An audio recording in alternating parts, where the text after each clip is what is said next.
you call a cow with no legs? Ground beef. First step. Achieve any type of skillet or pan that you have in your house. Next, crank your stove up to the appropriate temperature, preferably 350 degrees. Next step.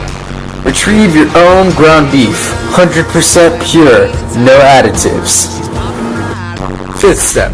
Retrieve the ingredients you would like on top of your burger. Some great tips to know when you're cooking your burger is to use a very thin layer of olive oil. Now what the olive oil does is it prevents any burns or any, black markings on your burger, and none of us want, to eat a burnt burger. And another tip is, if you can see, there are some, oil splatters that will burn if they catch on your skin. Definitely be sure to, if you're very sensitive with your skin, wear gloves, be very precautious, take lots of caution while it's cooking. We're just giving it some time to cook, to thoroughly cook.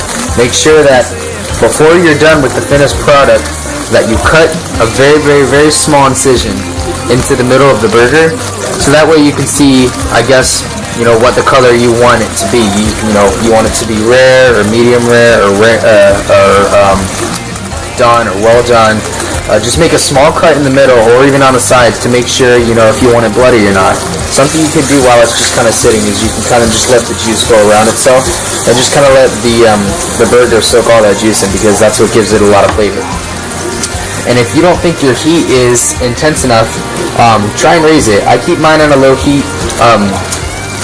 Another big tip that I would give is to make sure you're cooking at a low heat and that you take your time. Cooking takes a lot of patience, and when you cook slower and at a easier pace, you're more calm about cooking. And it also comes out a lot better when it's thoroughly cooked.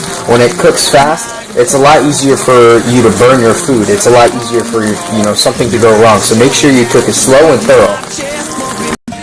Another really cool tip that you can do while you're cooking your meat is, as you can see, the top is obviously cooking right now, or the bottom is, but the sides are still pink. So there's this thing called searing, and what searing means is when you take it, and again, please take precaution to that burning advice. This does splatter. It is very hot, so please be careful. What searing is when you take your meat or whatever you're using and you kind of just angle it so that way it's on its side. So right now I'm cooking the sides of the meat to get rid of all that pink, so that way I know for a fact that I'm really thoroughly cooking all around the edge of my meat. And you're kind of want to just go and you just do it all around it. Always have a really pretty golden retriever by your side to do it with. Go on, say hi. Say hi. Say hi. So now that you've cut the inside of your burger and you see what kind of color you want on it, you're going to want to get a plate with some paper towels or napkins on it to help drain the grease out of, the burger, all that excess stuff that you don't want. So the paper towel is going to help absorb all that kind of gunk that you don't want on your burger. Now me personally, it's very pink, but I like to eat mine medium rare, so that's done to me. Let's go ahead and put it on the paper towel. Try not to burn myself.